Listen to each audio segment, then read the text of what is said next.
Hi, everybody. Hey, welcome back to the winter 2024 Double X download season. Over here with my co-host Brad Weaver. We're getting ready to get this party started. First one of the year is going to be kind of informal, which we're actually are going to be doing most of them pretty laid back, chill stuff. This episode we'll be talking about how our 2023 seasons went, what our plans are for 2024, some things to look forward to. And we'll look ahead to some of the other stuff that we're planning on doing. So that's where we're at. That's where we're gonna be. So I guess we can, Brad. For those who don't know you, I guess you can go ahead and say hi.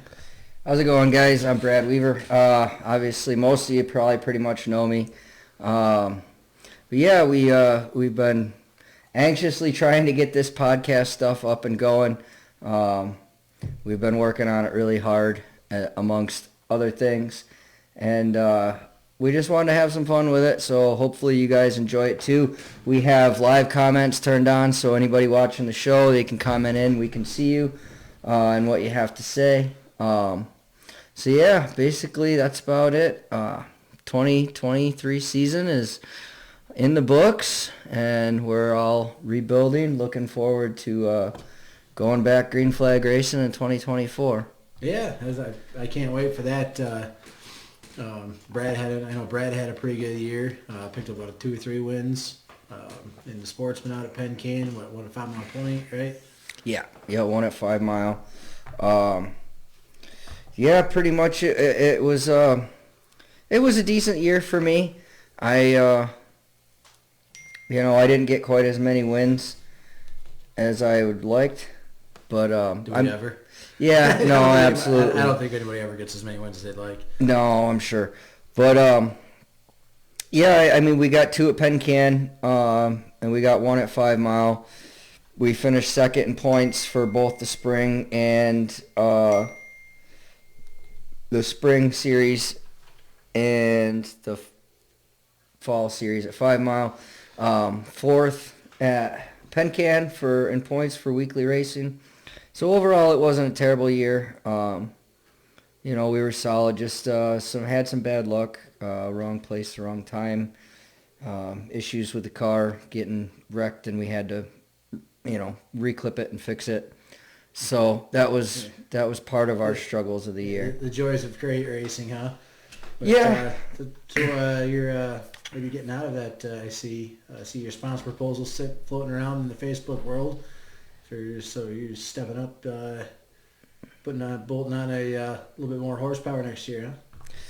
Well, obviously that's the goal, to get to the modified class. I think that's pretty much what the car owner wants, the direction the car owner wants to go, and ultimately, that's the premier class, yeah. Here in the Northeast. So to be able to compete in the premier division, obviously is the end game there. So, hopefully with the right funding and whatnot, we can potentially get enough sponsors and be able to do some racing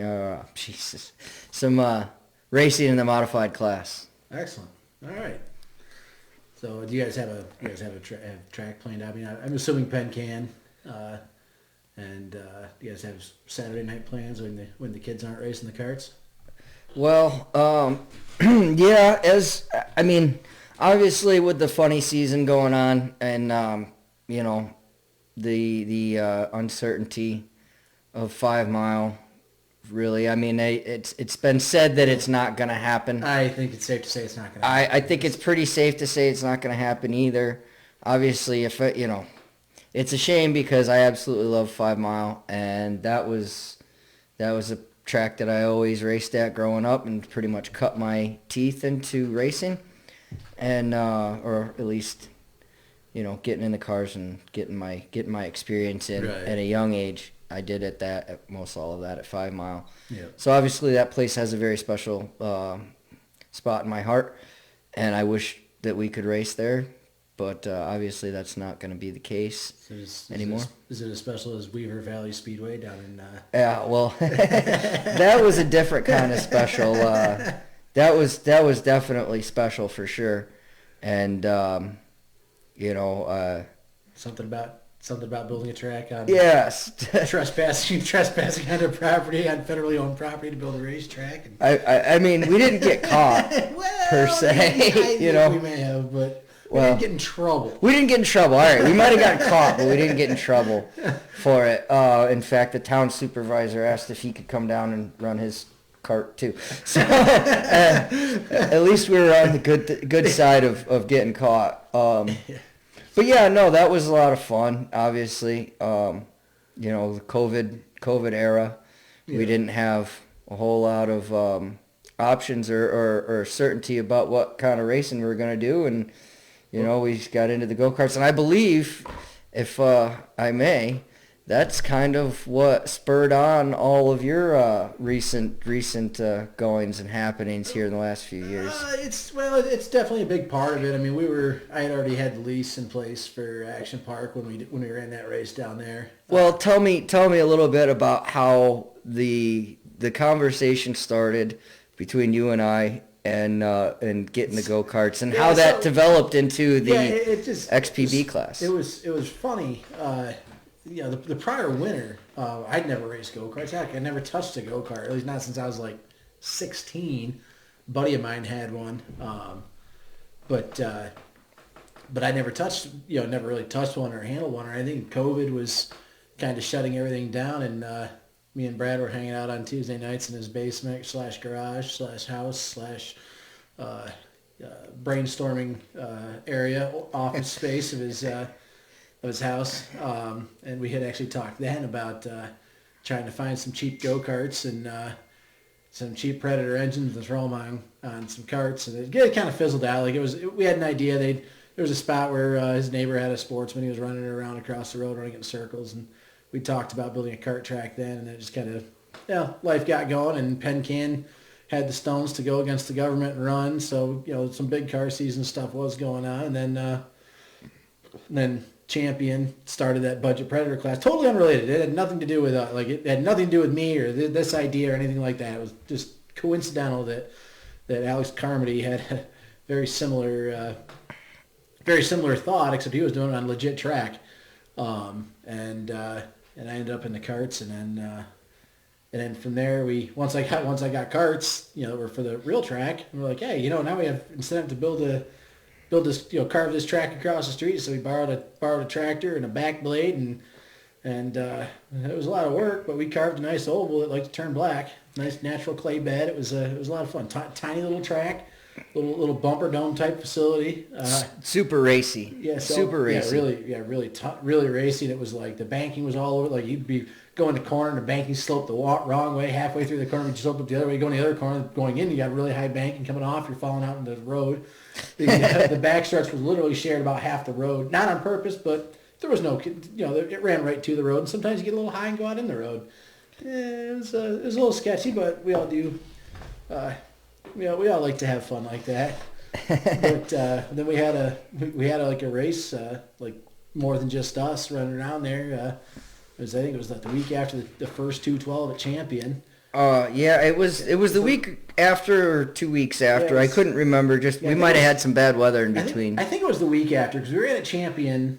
We were in at Champion the following Saturday. Yeah. Alex didn't want to run. I talked him into running, and he's like, "Well, you run the show."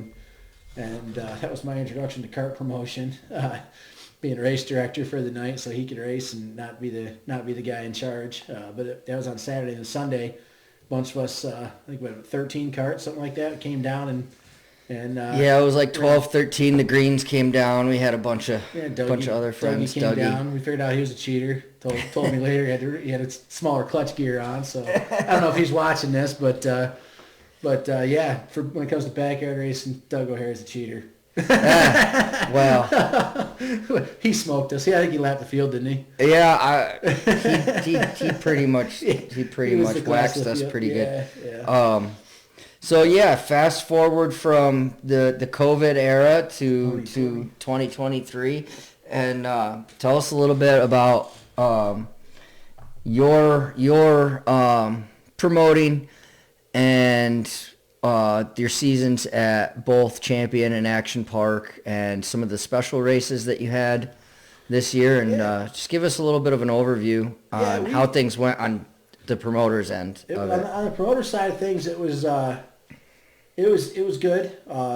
It was rain really made it tough. Now, rain hurt everybody racing-wise this year. Lost. I know when I put my original schedule together this year, counting all of my race dates with the indoor series that we tried to do last winter, that didn't end up happening because of the issues with the building. But I'm hoping to find out. I'm hoping to talk and see if those issues have been rectified. And if they have, maybe potentially bring back the New York State Indoor Dirt Kart Championships this winter. That is a possibility, but I'm not going to advertise it like it's happening until we know 100%. That, I just don't want to. So have you remained in communication with the owners of the facility? Sporadically. I mean, I know he's all on board. I don't know. I haven't talked to him in a few months, but last time I talked to him, it sounds like as long as everything's good to go, as long as they've got everything, the right permits to operate as an event center. That was basically what it boiled down to, is an agricultural building. And it just had to be recoded as an event center, which has some different requirements for building codes. But I believe he was making those changes. Wasn't the last time before that. I know they had everything there that the state was requiring them to put in. They had it all either on order or there ready to install. Last I talked to them, or some of it had been installed. So I think there's a good chance we can get it in this year. But back to what. So before, when I put that schedule out between Champion racing every Friday night from, I think we were starting late April through. I mean, we were supposed to have a race in November, but it was weekly basically until early September, and then just about every other week, September, October, and then the end of November. I think we had a 12 race schedule at Action Park. So it ended up being like 54 race dates or something like that. And between losing I think it was 5 race dates we had at the arena, and a bunch of should I open that first, Brad? Sure. Just my soda. And the rainouts. I think we lost. I think it was somewhere around 15 or 20. I think it was close to 20 race dates. We did the Tuesday night series. I think we lost one of those to rain. That was the only night it seemed to want to be nice out was Tuesday nights, and it's just Tuesday nights are tough. We tried the treaded tire Tuesday thing, and some nights were better than others. None of them were good. But between that, we had some ups and downs through the years, some little different, a few different incidents, but we didn't have anybody get seriously hurt or anything. A little excitement among drivers and crews, but that's standard for any racetrack. The Ghost class is the first full season for the Ghost classes, the Ghost 360, Ghost 410. Guys really enjoyed those classes. Sorry to cut you off. I'm really interested in hearing some more about the Ghost class. I want you to just try to explain to some of the people about what the Ghost class is, what you ultimately want the Ghost class to be in terms of stepping stone of classes, and the caliber of drivers that are in the Ghost class as well. I want you to get on that because we've had multiple conversations on the Ghost class, and I think some people need to hear kind of your direction for it. The Ghost class is basically designed to be a step up from the Budget Predator, but not quite clone level. It's catered more to the dirt track crowd. The getting sideways, the slinging mud type of. With go-karts, it's slick tires, tire prep, and all that stuff. It's kind of the way of life for most go-karters. The key is keep your cart straight. It's more of an asphalt style racing when you're on dirt. The carts aren't sliding. So we put this Ghost cart. Now we call it the Ghost class because it uses the Harbor Freight Predator Ghost engine, which is a legit racing engine that Harbor Freight sells for I think it's $329 now. But it comes with a warranty. You get a race engine with a warranty. I don't know if anybody's ever heard of that happening before. But it's like they dyno out somewhere around 12 and a half, 13 horse. They're definitely a step up from a stock Predator. So you have a little bit more power, and we put them on a turf tire. It's actually a lawnmower. It's a front lawnmower tire, but it's a treaded tire, and what it does, it's a really hard compound, and because being it's treaded, you're actually sliding, which sounds backwards to a lot of people, but you're actually sliding. So we're throwing it in the corner. You're seeing guys throwing slide jobs. You're seeing guys run the top, run the middle, run the bottom. Switching lanes. It's really good racing. I mean, if you check the Champion Speedway Kartway page, there's pictures from, we ran Turf Tire Nationals, was the last race we ran down there. We ran 4 classes on those, and they polished that track from top to bottom. I mean, they posted pictures of the track, and it's just black and shiny, and polished off track. May not be the fastest track, but man, it's some good racing. And guys were using every inch of the track, it was those classes they took off, and we got even more guys that are getting into it for the 2024 season. So, tell me a little bit about how good looking the ghost racers are, because Mr. Michael Pratchler says that ghost drivers tend to be good looking. I mean, come on, Pratchler. The thing is, Pratchler, he's like head and shoulders good looking above the entire rest of the field. Like the dude. Well, that's because he stands above the rest of the field. Does. I mean, he's 6'10". The dude's basically a supermodel. I mean, like I'm telling you, the guy gets by on looks. We know that. So shout out to Mike Pratchler, and thanks for checking in and watching with us. I want to throw a couple more shout outs to the other people that are watching: Chris Carmen, Josh Budin, Charlie Schultz, Cole Nelson, Evan O'Hara. So he heard the whole his dad's a cheater thing. Oh, good. I hope his dad heard. And Chloe DeForest, thank you. Oh, you got Mike blushing there. Crotch is blushing. Crotch is blushing. Yeah. How many times have you said that in your life? That's a first. That's a first for sure. So anyway, thanks to you guys for watching and commenting in. We will interact with you guys when we have a moment. Yeah. But thanks for tuning in and checking us out. But yeah, so the ghost class, the bodies and stuff. You talk about good looking. We got the high sides which are required for next year. The high sides, we had some low side. So, we had a few guys running standard cart bodies, which they look good and all that. But the issue we're going to call it the KIP rule next year for having the bodies. The issue with the low bodies is guys kind of, they hang their elbow over, which when you're running against other low bodies isn't a big deal. But there was a night that Josh had broke. It was hot laps. He broke on the backstretch, and another driver was coming down the backstretch with a high side on it, and he kind of clipped him. And when he did, that high side caught his elbow. He didn't get seriously hurt, but it was enough to go, we got to make a change here. Yeah. So we got to go the high side. So basically, the rule is it's got to be high enough so your elbows are inside the cart all the time. They can't be hanging over. That's just a safety thing. It's just that's why I've got to do that. But moving on from the Ghost, the Predator class, I mean, we saw numbers drop off a little bit this year, but a lot of that was due to the Ghost class. Mm-hmm. We had like 25 drivers, something like that, that moved up from 20, 25, something like that, when I got the Ghost carts. So they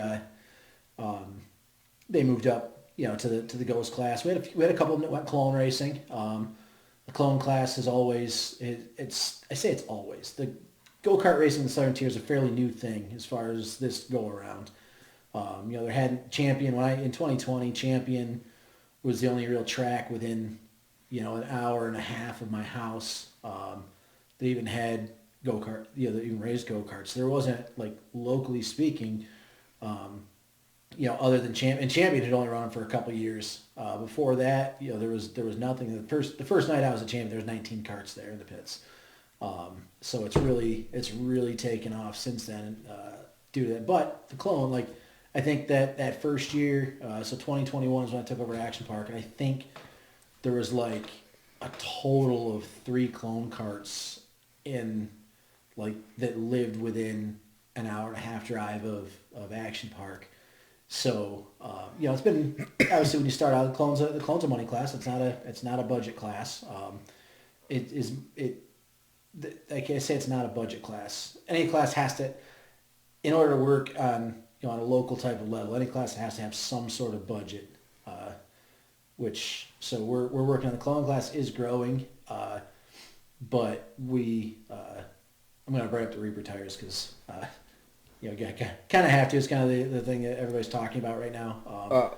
Well, yeah, I know we discussed not getting into that. We're gonna get into it, but I guess we're there. It's one of those things that I don't really think you can avoid. No. I mean, it's the talk of the town. It's the buzz. It's the make or break for some guys, which I don't really think is necessarily true, but in their heads, that's where they're at right now. So yeah, but even still, I mean, it hasn't the response has been overwhelmingly positive. There's a few guys that aren't happy about it, but even the guys that aren't happy about it, like. I think they'll come around, honestly. Yeah, I mean, I really do. You might get one or two, but I think the guys that are more negative on it will be willing to come around. Yeah, I think they have. Like, there's one guy that's been very, very outspoken being against it, but even he's like, I talked to him. We've called. I got no, there's no personal issues there. He's a friend of mine. He'll be a friend of mine regardless of whatever happens to these tires.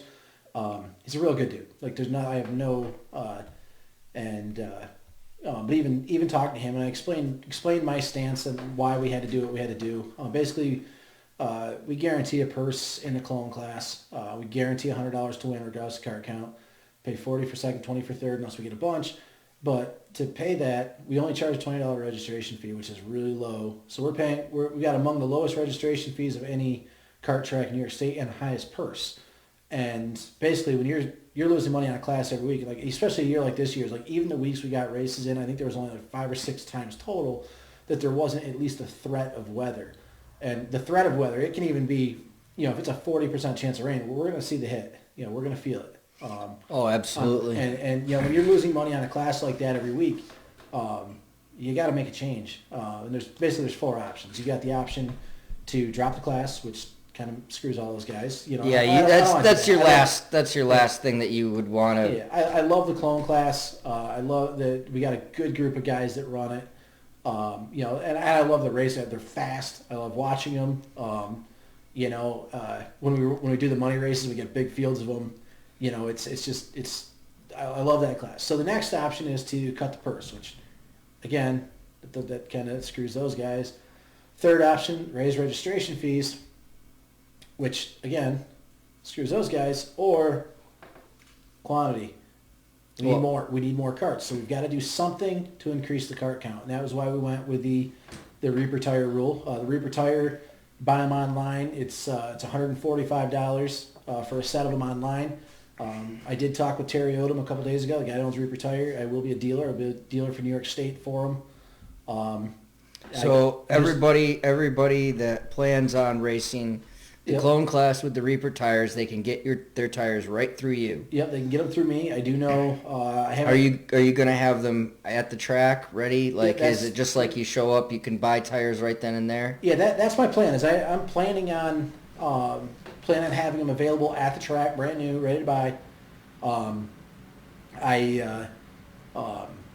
gonna do a pre-order. I'm just waiting on pricing right now. Basically, for an initial order, they're gonna give us a lot better pricing. We're gonna pass that on to the racers, so you're gonna be able to buy them through me cheaper than you can online.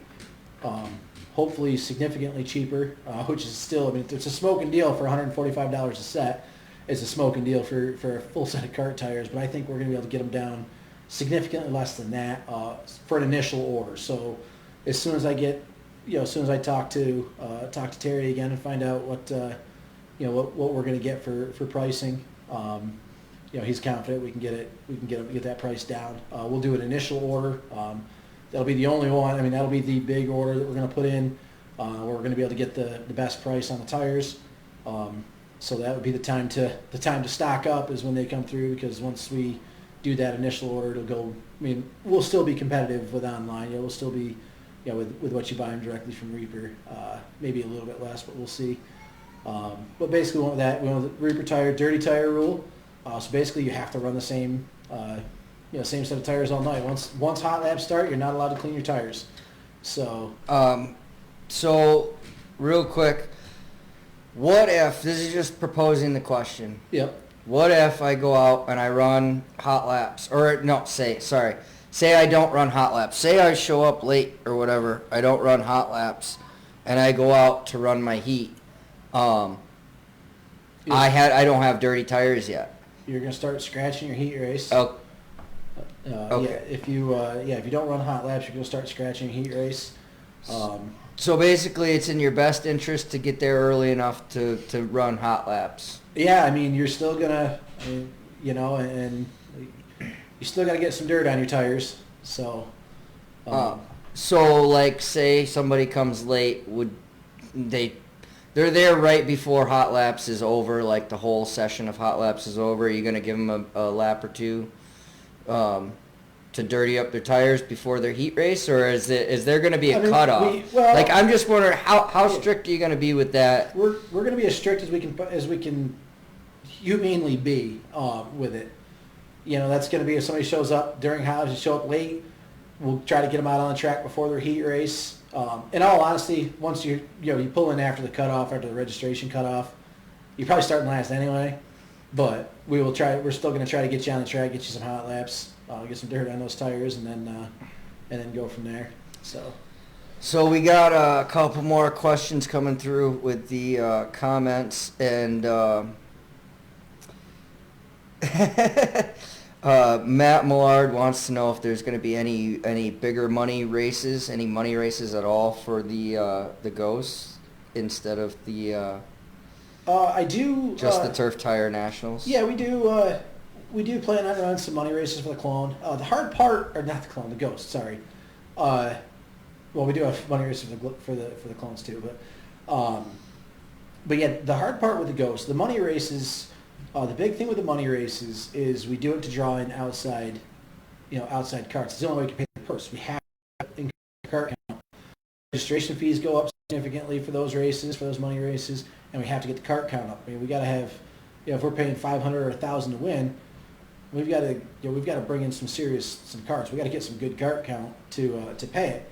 And with the Ghost class being local, if we start getting 20 carts or something like that, or 15 consistently, 18, then it makes it easier to pay more money. But when you're the only tracks running the class, you've got what you've got. And I mean, we could, I can't just throw $1,000 on the line because people aren't, $1,000 isn't quite enough money to make people go build a Ghost. For that race, and maybe you might get one or two to do it. Somebody's got an engine throw it together and throw a set of tires on or something like that. But it's not. I mean, $1,000, I'd probably try to scrape together 300 or 400 to throw a Ghost together on the Predator. Honestly, it's for somebody like me, there's going to be racers out there that are gonna. There is. They're gonna chase that $1,000. Well, yeah, there is. But the Ghost, you're $330 for that. If you buy the bolt-on kit for the pump and all that, I think they're $179 now. So, you're at $500 for that. You have to buy a set of tires. So you're gonna be $130, $140 in a set of tires. So, realistically, to adapt something over to a Ghost, it's stuff that you have to get specific to. I mean, the bolt-on kit you could get away with. You could fudge it and get it down to, a $500 or $600 expense rather than a $700 or $800 expense, but it's not something that's going to be realistic to draw in to double our cart count. If we put, I know with the Clones, if we're normally getting 6 and I put up 500 to win, we're probably going to have 13 or 14. If I put up 1,000 to win, we're going to have 20, 21, 22 or more, from that 8. The Ghosts, if I put up 500 to win, we might increase from 10 to 13 or 14. But I do want to find some sponsors and do some money races for them, for sure. I mean, I'd love to do a 500 to win race. If we can find a sponsors willing to put that, willing to put the money up, then yeah, that changes things. Yeah, we'll run it, run races like that. But so pretty much there you go. So to have money races, basically, it's up to you guys. You got to go out there, and some of these guys that were doing really well in the XPB class, the XPB Pro class this last year, might want to think about putting together another cart and chase a couple money races. I'll tell you, Matt Millard, put together a powder puff race last year for the Ghost Carts. And he went out, he found, the guy's calling for money race. We got to stick him on this race some funds because he brought that, I paid $300 or $400 to win. He rounded up tons of sponsor money for this powder puff race. And it was, he did a great job with it. He had, I don't know how much, it had to be over $1,000 we gave away in that race. Or he gave away in that race. Money he wound up, and the race was phenomenal. Getting these girls out in these carts, and basically the rule was you couldn't have raced a cart more than, it was like 3 times or something. And Cassie Callis won the race, but it wasn't like the last lap. I think Cassie was leading at the white flag. It wasn't a blowout, is what you're saying. Gina, it was a race. Right. Gina O'Hara, Doug's wife, she was running second, and then Amy Millard, their Matt's girlfriend, was running third, and she was banking it off the wall coming off the corner. Like, she's banking the right rear off the backstretch wall like I'd be standing down there and turn forward, I hear thump, thump, thump, thump, thump, thump, and it's like she's just scrubbing the blocks down the backstretch. And the last lap they go in, and she put it on the outside, and she went, and it was a photo. She went from third to inches from first in the last half a lap. But and Gina was right there. I mean, they were damn near 3 wide at the finish. Like throw a blanket over them ladies. They're all trying to snuggle for first place. Those girls certainly didn't look uncomfortable. They looked really good out there. It was a phenomenal race. And elbows up racing in the powder puff class for sure. We're gonna do it again this year, and we're gonna do a budget predator race too the same night. Matt wanted to add a budget predator powder puff race on the same night, so we're gonna run 2 classes for that. And I'm sure Matt's gonna go. He's gonna handle all the back work for making all that happen again. So that'll be fun. Yeah, Matt just commenting in here. He's definitely down for the Ghost and the Predator powder puff race in 2024. So aside from your new Ghost class, all this hoopla about the Reaper, I guess the ultimate thing or question now for you on your end of this is, what is going to happen with Action Park? I mean, we've gotten lots of we'll say comments, concerns, feedback, insight on the track and the surface and whatnot. Of course, but people want to know. Absolutely. I mean, people are trying to make their plans. Action Park, we will see racing at Action Park next year. Okay. So how much is going to depend on a number of things. First thing is clay. I have no interest in running races on that surface with any sort of regularity. I do owe a race with the prelude to the 212 rained out last year twice. And so we've got wristbands. We've got to honor these wristbands. So we will run the prelude to the 212 show again. So that one, that race will definitely happen. We'll work if clay has not been put down yet on the track. That race my schedule is penciled in right now. I think we're planning on kicking it off with that show in middle or end of April, and get that one out of the way. And then from there, clay. Everything's contingent on clay. I have to tread really lightly right here. I do have a proposal in to build another kart facility. No, I can't say where. And I can't say what but basically it's so just basically to sum all that up, there is something else in the works for a more stable weekly track to race at on Saturdays, but still do weekly specials. Not necessarily bi-weekly, once a month, something like that. It's going to be. I have, like I said, I have scheduled. If that one's not a done deal by any means. There's still approvals that are needed. I'm hoping to know by mid-January whether it's been approved or not. But I mean, I'm not even going to say what town it's in, anything like that. But it's obviously it's one of those people that are grumbling. They know They know Action Park is there's issues there. If we get clay on Action Park, we're looking at about a 5-race schedule there. The 212 undetermined is, at this yeah, point. At this point, it's going to happen. It's just a matter of whether The it'll facility. happen. Yeah, whether it'll happen at Action Park, Champion Champion or potentially this other facility. This other facility. The plan, if everything goes how it should, it will likely move over to this new facility. It's only a few minutes down the road from Action Park, so it's not like it's going to be a great deal of travel or a big difference there.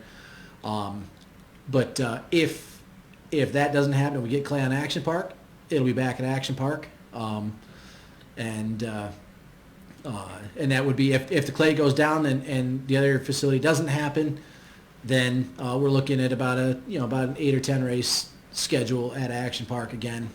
I do know that one thing I'm changing for both tracks or potentially all three is the postseason races are gonna. A lot of them are gonna get the axe. I can't lose money on every race, and seems like once Labor Day hit this year, people just said, "Nah, I'm done," and it's not a. So we're gonna, we'll still run a couple postseason special, at least one postseason special at all the tracks, maybe 2, but we're also working around a couple new tracks that are being built. I know Red Lion Raceway out in Cincinnati. That's going to be probably a 2-race season for them this year. It's a brand new track. Very Good Band is building out the Fireman's Field or Fairgrounds or whatever it is out there. And then Adrenaline Mountain Cartway is Dave Coyle and Roger Swansboro are behind that. It's out in Candor. They've got some pictures posted. They've carved the oval, but their plan is to race about every other week, June, July, August. So we're going to make sure we don't step on their toes because I know how hard it is to get a track up and going, and we don't want to. Ultimately, when we got this many tracks, I mean, right now we're looking at 5 tracks. When you add in, you've got Champion and Action Park and Penn Can that have been racing, now for the last few years. Now we're adding Red Lion and Adrenaline Mountain, potentially as other tracks. So there's a potential for 6 tracks in the area, which there's concern. There's concern about that. That's too, 6 tracks within how big of a radius? An hour, 1 hour of each other. It's say within an hour of Binghamton.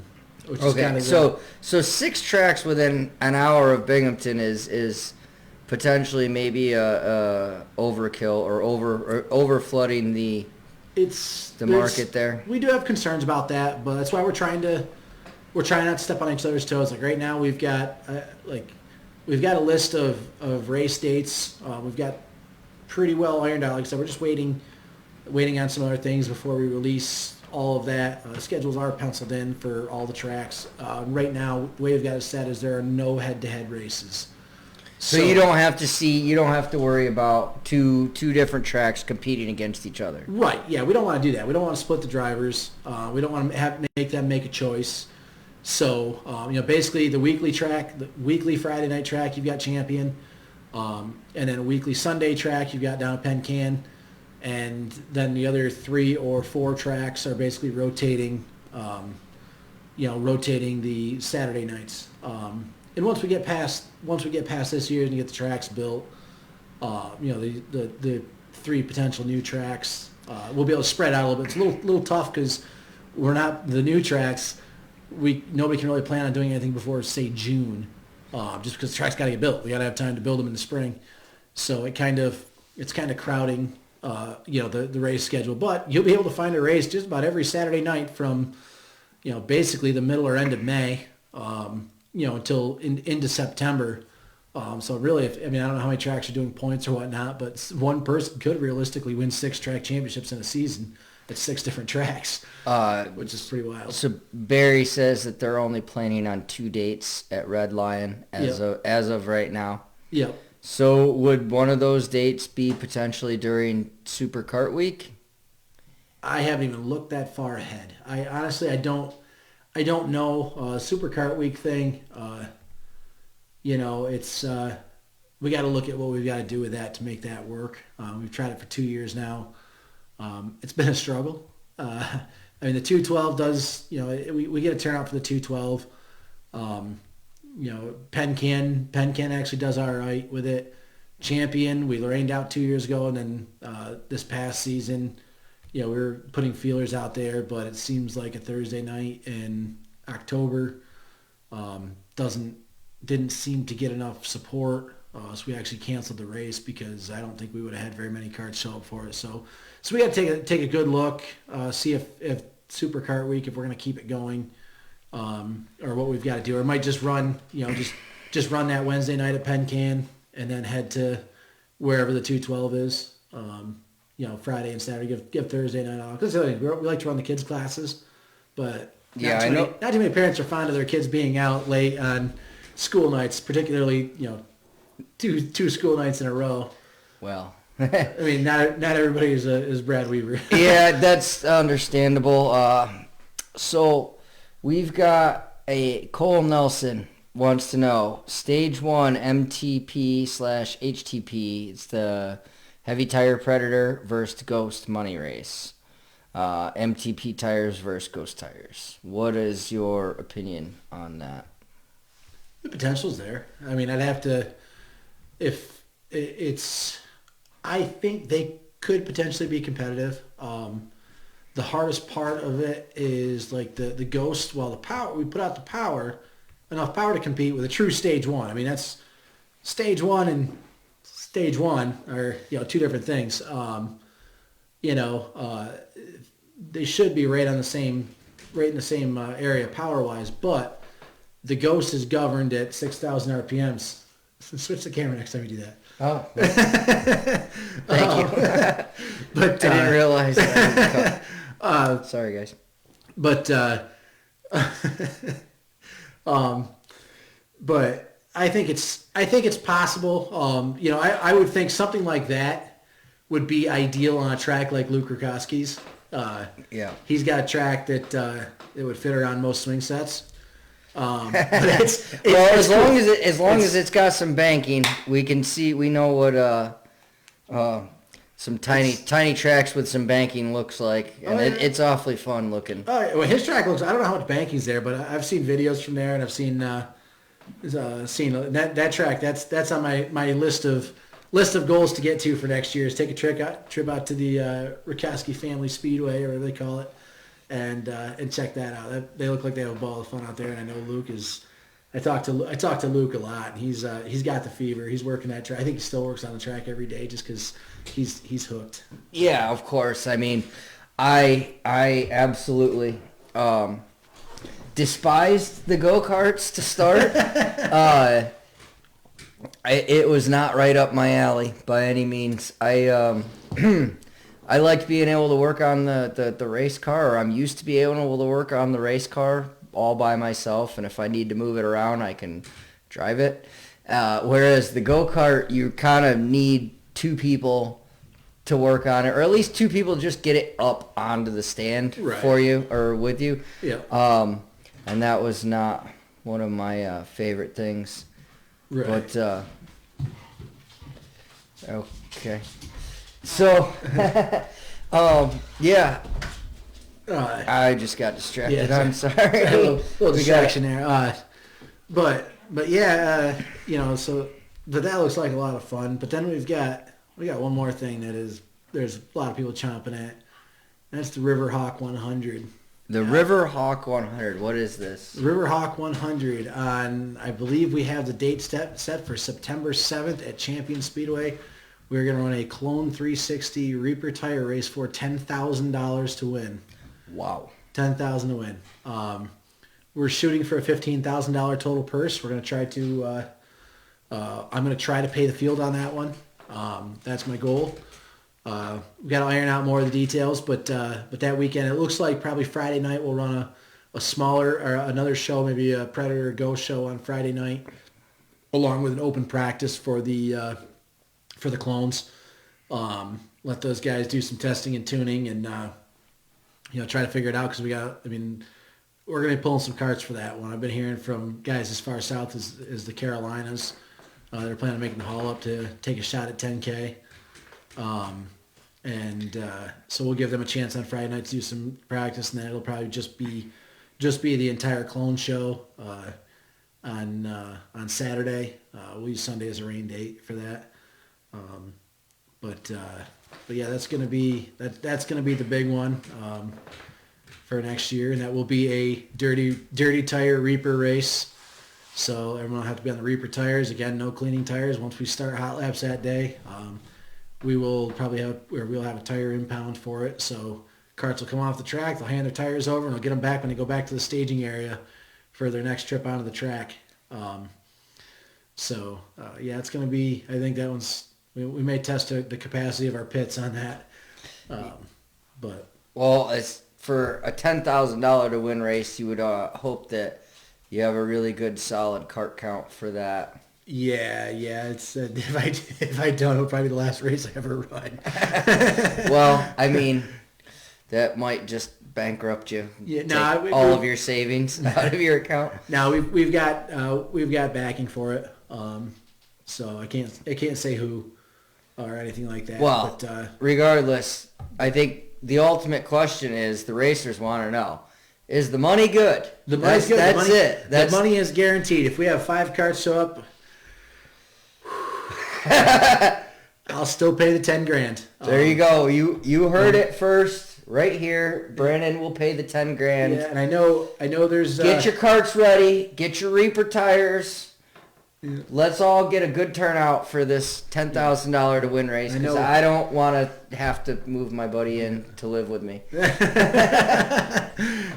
Yeah, I'll be living in the streets if I lose my ass on that one. But I know some smart ass on there is going to say, "Oh, you canceled the last race for lack of interest," which I got that from about one person, 2 people that were a little displeased. The defroster. It came down to the weather. The weather didn't cooperate at the end of the season. It didn't cooperate all season, all year. We were wet. We had terrible cold conditions at the end of the fall. It just wasn't in the cards. We pulled the plug on the race about a week before. Week before the race, because I think we would have had good clone turns. We were going to pay $1,000 to win.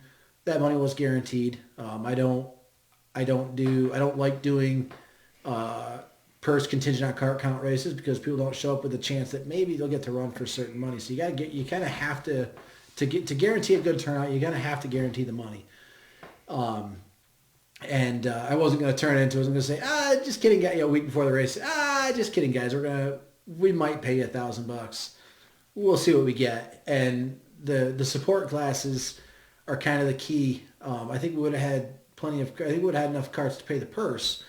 But what the one guy that was really giving me a hard time about it was like, he doesn't, certain people don't think about the fact I still got to pay the rent on the facility. I still have to pay the staff. I still have to pay the insurance. I still have to pay fuel, winterize. And that's the other thing, is the whole facility's got to be winterized before that. So we've got to de-winterize everything, then re-winterize it afterwards. It's a lot of work. And working on the track, when you wake up every morning and the ground's frozen, it's got frost, it's got like little stalactites sticking out of the ground of ice.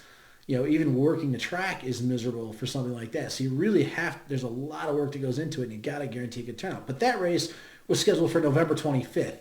We knew when we scheduled it was going to be a long shot weather-wise. And it turned out that I went over there that morning. I went to the track to see, just for my own sanity, and the track was not going to be in good enough shape to race on that day.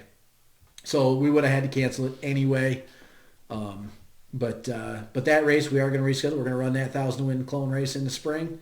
We're going to reschedule that. We are going to run it. I guess we can keep the same name, the Defroster, because Frost is going the other way in the springtime. So that one that'll still go off. But it'll be a Reaper race. Since it will be a 2024, it will be a Reaper race.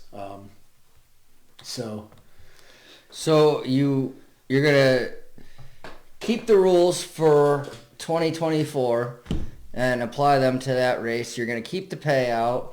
You're just going to make it up in the spring when the weather is a little bit better. Yep, that's basically it. It canceled. I do want to run the race. The only difference between the race that would have happened a couple weeks ago And the reschedule, it was going to be an open tire race before, but in 2024, my clone class is on Reapers. And I know, I don't know if you caught it, but we did release today that we are going to run a Reaper series in 2024. We're going to run, 5 or 6. A little music going there. Sorry, I just trying to. In 2024, we're looking at 6 to 8 races. Be all in the Southern Tier area for this season anyway. But we'll have at least a race or two at Champion. Obviously Clay permitting Action Park. Penn Can is committed to running one. They've got a race in the end of September. It's their showdown on the Susquehanna. We're going to run that. We're going to run, obviously, the new track. If it materializes, we'll run it 1 or potentially 2 races on that. Red Lion is going to run. They're going to kick it off. They're going to be race number 2 on the series. They're going to kick it off, we're going to kick it off at, I think kicking off at Champion, but they'll be round 2. You've kicked a lot of things off here. Yeah, I got it. It's sorry. Sometimes things go a little faster here than they do here, and I forget where I'm at. So that's all right. You're here at Brad Weaver's house. Brad Weaver's house. We're doing podcasts. Yeah, we're doing talking about the stuff we're gonna do for next year. But yeah, so all those races they're going to pay a minimum of $500 to win. We're going to do a 1,000 win race, a $750 to win race. The other races are going to pay a minimum of $500 to win. So it'll be should be fun. Should be a lot of fun. It should help give the Reaper tires and give those guys more incentive to buy the Reapers. So closing up here, we're going on pretty close to an hour here. Oh wow, sorry guys. Closing up, is there any highlights, drivers, teams that you want to mention on here that might have excelled or went past some of your expectations? Some of anybody that you want to shout out to and say who for the fans or anybody that's watching, who do you need to keep an eye out on next year and what classes? Who's going to be the excitement driver next year? You're going to make me a jerk here because I'm going to forget somebody obvious I know. We've got a lot of talent with the juniors. Braden Lee I think he ran 40 races this year, and I think he probably won 36 or 37 of them. He won a pile of races in the Junior 1 class. He's going to Junior 2s next year, but I'm sure he'll still be a contender there. Chase Bennett ran Junior 2s out at Champion. His first year in Junior 2, he won the championship, won a bunch of races there. He's obviously, that class. I'll tell you that Junior 2 class. I think we had like 9 different winners at Champion. Like that. That class is absolutely stacked. James Howe. Apparently, I'm not allowed to put my hand like this. Well, you put your hand in front of your face. Sorry, looks terrible. Looks terrible on camera. Sorry. Okay, so let me let's cuff myself to my seat. Hey, we're just learning. We're amateur podcast people. We're just like you guys. We don't know what the hell we're doing. So you have to forgive us a little bit. Yeah. But yeah, James Howe out at Action Park. He won a bunch of races. I think he won one at Champion. I think he won a couple at Penn Can. He's another one to keep an eye on. Junior 3s. James, just throwing it out there. James is moving up. Yeah, James is going Junior 3. Junior 3 next year. I know I'm going to feel like omitting people. If I know I'm going to forget people, and it's nothing that I put them on the spot a little bit. Yeah, so please don't take it personal if I don't mention. But Junior 3s, one that stood out this year is definitely Jackson Velez. The kid can wheel. He won. He ran Junior 3s. I think he won championships at Penn Can and Action Park. He jumped into a champ cart on one of the Tuesday night shows, adult champ cart, and he won at Champion. He jumped into Budget Predator and ran very competitive. Ran right up front, and one of the nights he ran, I think it was his first night in the Budget down at Champion. He jumped in a clone, looked really good in a clone. He's that kid's definitely one to watch. I think you're gonna see him. I think he's gonna be one you're gonna be watching big cars, in not too next distant few future. years. If he can convince dad to get him one, but Well, he's got to break out the wallet. yeah. And then we're just gonna jump right up in the adult class. A couple that stood out Josh Bedine was a rookie this year. I don't know if anything he ever raced before he got into karts, and he won championships in both the Budget Predator Novice and the Ghost 360 class at Champion rather. That's actually another. Sorry to interrupt here, but that's actually another thing that I wanted to discuss with you is Ghost 360 and 410. But y'all are gonna have to come back next week and listen, because we'll save that for next week. Yeah, we'll end this conversation right there. I think we got all the important stuff out. One thing we do want to keep in mind, this we're gonna try to do this weekly. That's what our attempt is gonna be. We're gonna try to. We'll upload this to YouTube. Once we get it, we'll figure out how to save it and post it on YouTube. And we're going to try to do this weekly. We're going to try to get some guests on. We want to get some current racers, maybe some past racers. Just talk about just what's going on. We don't necessarily want this to be an interview session every week. We just kind of Free form. three people hanging around on a Tuesday or a Thursday night or whatever, and Talking some and racing. just talking racing. We got a handful of people I know want to be on. I talked to a few people today. They're like, "Hey, yeah." And so we'll look forward to it. And we'll try to keep it. I don't want to make it go-kart oriented every week. We got more than just the go-kart crowd.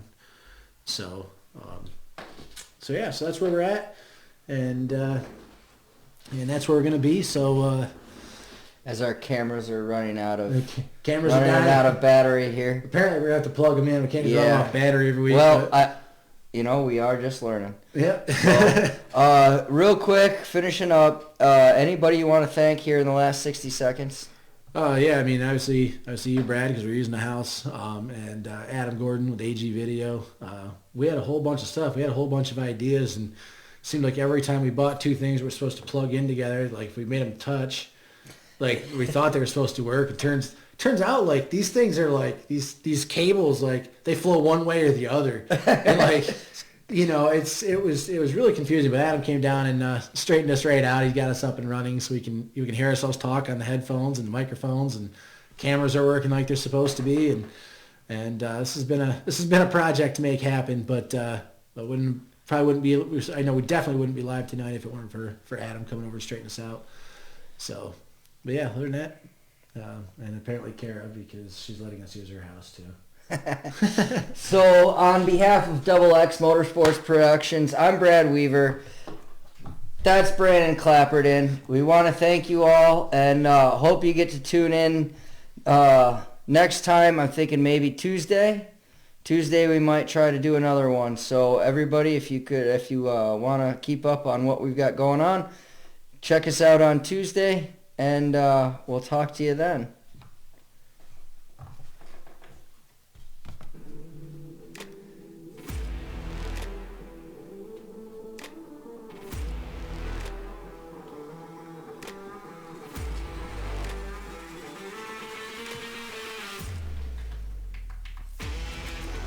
Our mics are muted.